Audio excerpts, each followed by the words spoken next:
Welcome to the Social Podcast, where no discussion or debate is off limits. Have a seat.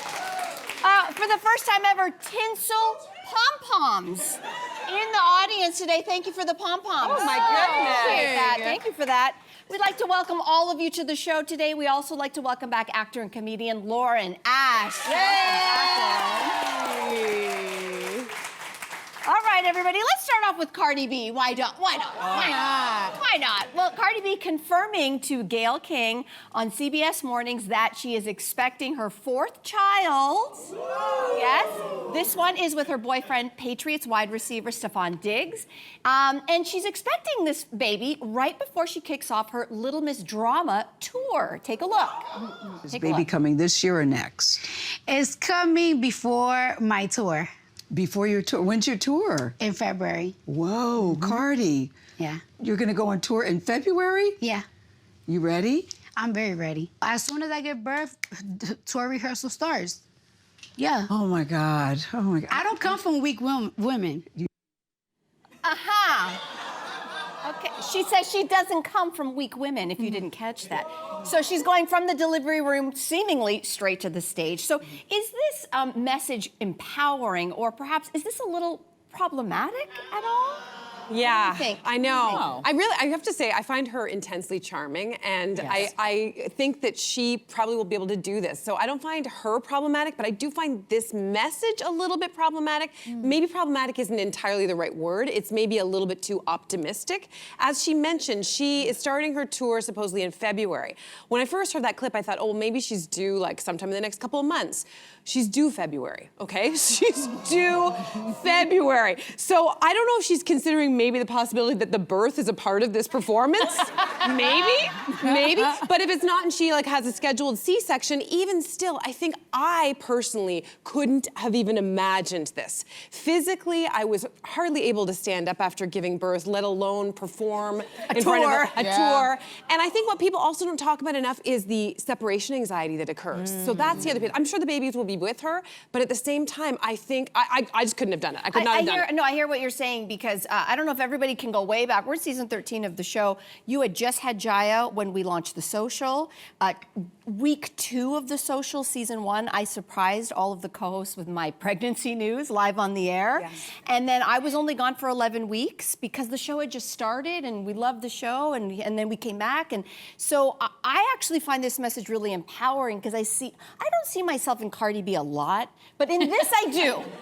In this part I do, because her ambition, her positivity, the fact is this is her fourth child. So I trust that she knows her body better than any of us. And by baby number 4, I think she knows what to expect postpartum. But you never know if things can go sideways, absolutely right? But I mean, assume the best. She's planning for the best, right? But are you going to buy tickets to this concert? No, I was. I don't know. I might not have gone, and I might go now. And I might go now. So all I want to say is I trust her to know her body, and to me, feminism means we have choices. She has the choice to do whatever she Yeah, and that's what's so wonderful. Yeah.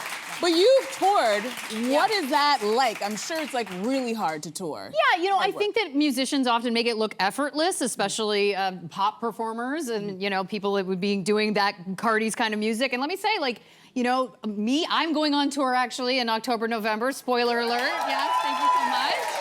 And you train by like jogging and singing at the same time, because when you're moving around, you're you know, engaging muscles that make it, you know, using your diaphragm to sing kind of difficult. Yeah. So it really is kind of a skill and a muscle that you have to hone. And so listen, I've never given birth. I've never had a child. I've heard that it kind of can do some stuff to your core. Yeah. So Cardi did say in that interview that she's been stretching. Me too. I have not been a mother, but I feel like you got to do more than stretch to get ready for a tour.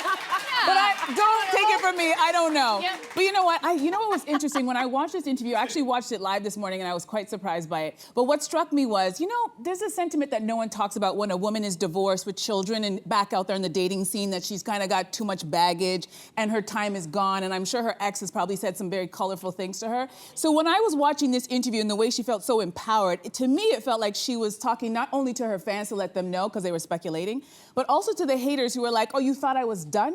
You thought after this marriage and this, you know, this divorce that I was done? I'm back. My man is hotter. He's richer. Yeah. And we're having a baby.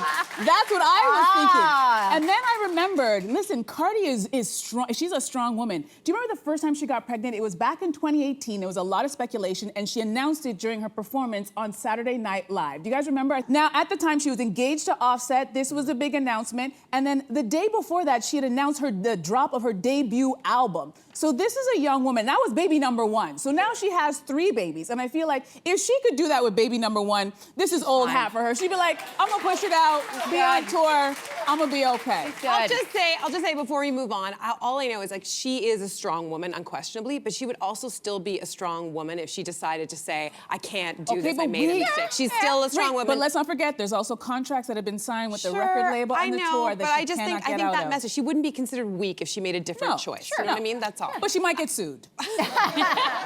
Okay, so here's a question. Do you ever think about which celebrity has true staying power and will be remembered forever? So director Cameron Crowe told the New York Times that Clint Eastwood predicted that Tom Cruise will be a legend in 100 years. Tom Cruise. So Lauren, do you agree with this take? I just feel like in 100 years, like, what about now? I feel like I feel like Tom Cruise is like one of the last big movie stars, you know? Before we started getting into streamers and movie stars started going back to television. I mean, Tom Cruise, I mean, he was in Rain Man. He was in Top Gun. He was in Days of Thunder. I just feel like he's got such a resume, and I understand that he's moved into the action movie space over the last 10-ish years, but he loves it. I mean, he's made it very clear that he wants to do stunts even at his own peril. So to me, it's like, I don't think the action movies negate his extremely impressive resume that came before then. I mean, I think he's one of the big actors of our time. Yeah, you know what? I would have agreed with Clint if he said we're going to think of him as one of the best action hero actors of our time 100 years from now. Because when I think about Tom, although he has a very lengthy and very successful career, I only think about him when it comes to certain movies, which is Mission Impossible, all the action movies, right? And I think about him as being one of the top actors who does his own stunts, which we all like to watch. But when I think about his range, I feel like there are other actors who are just as successful who have shown that they have way more range, like Matthew McConaughey. He has shown himself to play the boyfriend, the surfer, the lawyer in Lincoln Lawyer. My favorite, Dallas Buyers Club, where he was phenomenal and he completely changed his appearance. We haven't really seen Tom do that. And I'm not hating on Tom. He's a great actor, but I feel like Matthew, then there's Leonardo DiCaprio, then there's Brad Pitt. When you look at their filmography, you see a lot more range in the characters that they've played. So I would enter those other men into that chat as well. I'm gonna jump one step further. I like all those other men that you also said, and they are also less problematic than Tom Cruise. Melissa! Our memories are short, and I don't want to drudge up old business, but I'm gonna. Am I the only one who remembers the couch jumping scenario on Oprah? Am I the only one that remembers the stories that the Hollywood headline said that Katie Holmes was basically being held hostage by Tom Cruise and the Church of Scientology? Am I the only one who remembers it? So when I think legend, listen, the old movie stars of the past, we didn't have social media. We didn't know a lot about their personal lives, and that was probably a good thing. Because a lot of them were probably problematic. And I'm not saying I'm here looking for perfection in what I would say legend, but I would say that when you talk about range and when you talk about what their personal lives are, for better or for worse, we now know a lot about their personal lives. So I don't have an easy time separating him from like couch jumping, so he doesn't have legendary status for me. A lot of people ahead of the line. You know what I think is the funniest part of this is that anybody in Hollywood would be legendary 100 years from now. I would like to think that there will be, but I feel like the next generation, their legends are like TikTok stars and YouTube stars. I hate to say it, if we want to have people who have legendary status in our kids' minds, we gotta start really introducing them to the love of film now, if they have any hopes of continuing that. What's film? Exactly. That's it. They don't use it. They don't use it anymore. So it's a great question. It's a good point. It's a good point. Yeah. Mr. Beast. Anyway, moving on. A mom wrote on Reddit that her 16-year-old daughter thinks she's ugly. And other than making a point of giving her compliments, she doesn't know how to help her. So Lauren, what is the best way to deal with a child who's feeling really insecure about their appearance? You know, I think back to when I was in high school and I thought I was so fat and I was so tiny. And I think the one thing that I wish I could have imparted that I feel like I've experienced more as I've become more fabulous with age is that, is that when you're that age, when you're a teenager, what you don't realize is that the one thing you can never get back is youth. And there is this unfortunate connection in society between youthfulness and beauty. And even if we can debate that, but that's not my point. My point is that I wish I could have gone back and said, like, you will never be this you again. You will no matter what, like, you're nitpicking all of these things, but no matter what, you have this beautiful, youthful face and body, and you have to celebrate it. And I think, you know, what I did at the time was I tried, because it was the late 90s, I don't know about anybody else, a bit of a horror show for women in terms of the, what we were being fed through media. But I really focused on just the women that were doing amazing things, that was not tied to what they looked like. You know, like Courtney Love was my idol. And listen, there's lots of things about Courtney Love, but she was not a traditional beauty, but she was a rock star who was like singing and performing and being, you know, ugly in some ways, but in owning it. And that to me was the thing I focused on, trying to think about ways that I can be the kind of woman I want to be that doesn't involve what I look like. I love that. Great point. So good. You have a daughter. Like this, I'm just curious. We're just entering this phase right now. And I think the first thing I would say is that this is very, very normal, right? I think this is developmentally, what is adolescence? It's that when you start to feel and you get into those awkward stages, there's a lot of things, you know, every kid and every parent's gonna do their own thing, but I would say there's certain things what not to do. And I think don't ignore it. If you hear that your child says, you know, Mom, I'm ugly, don't ignore it. I would also say do not placate them with stupid cliches. Now, I'm not saying the lesson is stupid, like when we say things like it's what's on the inside that matters, or looks don't matter. Guess what? To them, it does. And guess what? In most parts of our society, looks do matter. And so I say don't placate them with niceties, because I think what you're actually doing is dismissing something bigger that's going on, which is we all feel like we're not good enough. We all feel like we don't belong. Like, what's the feeling under the emotion? And Dr. Becky, who's been on our show, she's a wonderful parenting expert, and she says your job as a parent is not to make your child happy. That's controversial to say. Not your job, right, sure. My mother told me that all the time. This generation of parents. Yeah. She said your job is to help your child, support your child handle difficult emotions, difficult feelings, difficult circumstances, and this is one of those. So it's to say, if my daughter were to say this to me tomorrow, I'd say like, well, why are you feeling that? And what's going on? And let's talk about it. What are the feelings that it brings up to you? Like, talk them through it to let them know you're seen, you're heard, you're validated, no matter what. I love you, and you know what? You don't want to peak too early, kid. Do you know what I'm saying? You don't want to be a supermodel in grade 6. Do you know what I'm saying? And start to talk about, like, I see you, and you know, talk around it and talk about the emotions under it. Just don't avoid it. Yeah, you know what? Of course, as a parenting expert who's never given birth and has no children, what I would love, because I didn't have this, back in the day when I was going through teen magazines and looking at people like Lisa Bonet and Alyssa Milano and just going, oh my God, I'm so ugly compared to these girls. There was no one around to say, listen, that photo that you're looking at, that picture's not real. That's not exactly what she looks like. If I had a teenager today, I'd be like, show me the girl that you think is gorgeous. Show me the celebrity. And then let me show you how they have doctored that photo and that's not who they look like and not how they started out. Not everybody starts out like this. This person is usually, like a lot of us blossom into this. This is not what it looked like in junior high, trust me. Can I go on that for 1 second? Yeah, it was super nerdy, yes. Well, just because I thought the same, I thought, like, I have other suggestions, and you guys have been great, but like, one of them was, if all else fails, go to the celebrity that they think is attractive and show them a picture of them when they were in high school. Sorry, we have a couple of examples. You do. Megan I Fox. would love to see Well, this. it's just because they look real. She started out, everyone goes through a phase of just looking like a regular person, right? That's a unibrow. And then I think we got, who else? Jennifer Lawrence here?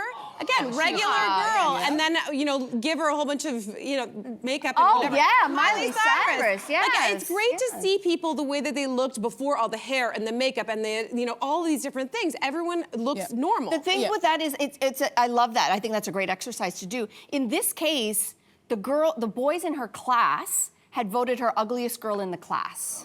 So it's a little different because it's not just a celeb. We are all guilty of like, oh, the celeb, she looks amazing. And we know she probably didn't start that way, right? And we know there's teams, you know, behind that wall, the magicians that we have, we get it. But in this case, it feels very personal because it's the kids in the class calling her ugly. That's really hard. You know what they should do is they should rank the boys. How about that? Why don't the girls rank the boys? I'm like, spin it around. down. Because I'm sure all those 13-year-old boys are real prizes. So like, give me a break. Give me a break. Give it back. Give it back to them. Absolutely. We're moving on to this topic. Is the wallet a thing of the past? The Independent is reporting on a new study that found while 82% of adults in the UK own a wallet or a purse, only 48% actually carry one around. So the wallet dying, maybe? Are we mourning the death of that? How could the wallet die? Are you an adult? Do you have like responsibilities? You need your wallet. I have 3 wallets. Yeah, 3. Here they are. There's Big Mama at the top, right? She has all the important stuff. So she has the birth certificate. She has the social insurance number. She has the library card. All the important stuff. So when I'm going to a government official, a government office, or if I'm going to a doctor's appointment, and they're going to ask me for those things, I have them. Then there's Little Mama. She's the one in the center. She's like the everyday. She fits in every purse, and she just has like the standard stuff. And then Homegirl at the bottom. That's for the nightclub. There's 2 slots, one for your ID and one for a card. A little bit for money. I don't understand, unless you are a child, how are you making it through life without having these things? You're gonna be asked for these things depending on where you go. You have to have a wallet. Interesting. What? I have a little card holder. I have like the Little Mama, I believe you referred Little to Mama. her. Yeah. Little Mama, thank you so much. Can I also just say, I love that one of her #1 cards was her library card. Yes. How beautiful is that? I was a page in the library as a teenager, and I will always love the library. Oh, I love that. Yeah. I love that. Amazing. I love that was like in your top 3 important cards. I love that. Of course. Yeah, I have a Little Mama, but I think for me, are we keeping our IDs on our phones? Like I know we have our credit cards and stuff linked, but like is that safe? I feel like what happens if you lose your phone? Exactly. Right? I do that. I don't you all have photos of your important IDs? No. Right? If So you the are thief- on vacation and you lose a passport, you best have a photo of that passport, Suppose no? you lose your phone, then the thief's gonna know all your information. It's in the cloud. It's never gone. Not my cloud. It's in You know the what cloud. hackers, No, right? You've ma'am. heard of the thing called Yeah, a hacker? it's secure. Come on. So you're telling me that you walk around like, I'd love to kill my wallet. Like I would love to get rid of it. I find it to be a pain. It weighs me down. I'm always looking for it. I'm always trying to get like into doors and things like that with pass cards and whatever. But I can't lose it. I can't quit it. I want to quit it, but I can't quit it. Yeah. How do you do No, this? because you have We'll to get you a find the Little phone Mama. case that has all the things in it, so you can have all your cards. Oh, there's okay. Now I'm gonna get rolled on the street. Is what's you gonna will. happen. I just put that out there. There you go. She got a Presto card in there, and who knows how much cash is on there, all right? She is super loaded. Could be 2 subway rides on there. Rich. Here is a dilemma. So a dad wrote to Slate for advice saying that he thinks his 10-year-old son is old enough to pay for breaking their neighbor's expensive sun catcher. So he and his wife gave the neighbor $200 to replace the broken one. And his wife says it was just an accident. It happens with kids sometimes. But dad says since their son gets $20 in allowance every single week, he should pay back mom and dad. Is that a fair consequence, Lauren? Yes! Yes, I don't know. How is this even a conversation? I don't know what to say. This is this gentle parenting you people love to do so much. Run amok! Run amok. No, here, let me put it this way. Has anyone ever been in a car accident where you're not at fault, but your car gets totaled? Let's see, right? Okay. Do you get the full value of that car back? No. To me, there are times in life where accidents do happen that may not be your fault, but that doesn't mean that you're gonna be like held accountable. Like, you know what I'm saying?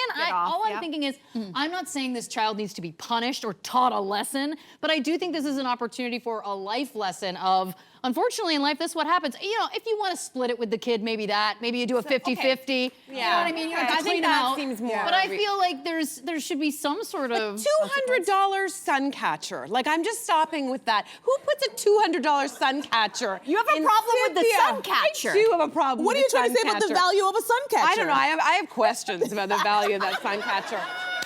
I hope Right? everybody- What's your these neighbors? Oh, well, just a convenient thing of being like, oh, sorry, we broke your sun catcher. How much is it worth? It was $200. Meanwhile, they bought it for like $30 on Amazon. Anyways, I don't think this is fair punishment, sorry to say. I think that, like, for example, this morning, I did miss my physio appointment. What was the consequences of that? No consequences. And why? Because I'd never done it before in my life. Next time, if I did it again, I would get charged for that appointment. To me, if this is the first time infraction of this kid, you do not charge and they learn the lesson anyway. To me, I do have more questions. Weak Weak laws, hands. guys. It's you see what you just did? I love that. I love that. To me, I do have more questions to the point of, is this the first time?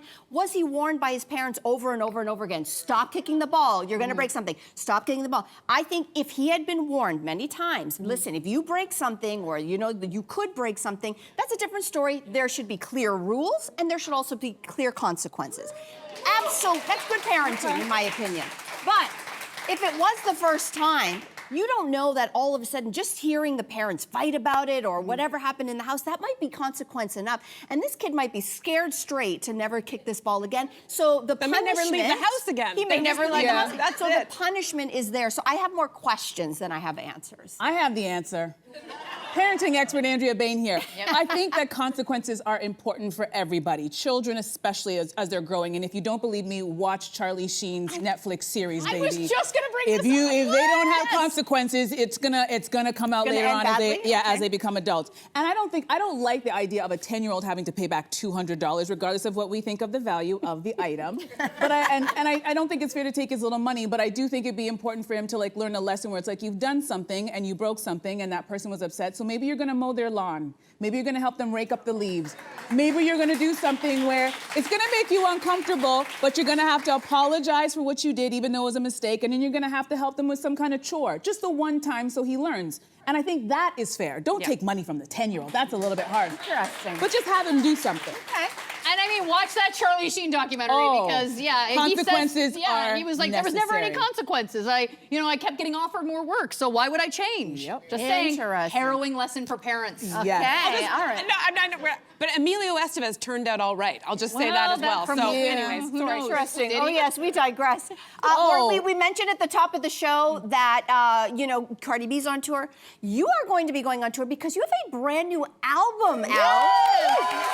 Call me when you get this. Hello. Yes. So it is now out, and this album, you say, was fueled by a breakup. Yes. So listen, what did you want? We know you and love you as an actress. Music, what were you trying to get out with this music? Tell me when you get this. Yeah, listen, you know what it is? I've been through a lot of relationships in my time, but I've never truly had my heart broken until this most recent one. And I was literally saying to my girlfriends, like, I get it now. This is awful. And so I think for me, it was like, I really felt, I was already in the process of writing music, and then it kind of, I said to my producers and co-writers, I was like, buckle in, this is my jagged little pill now. Here we go.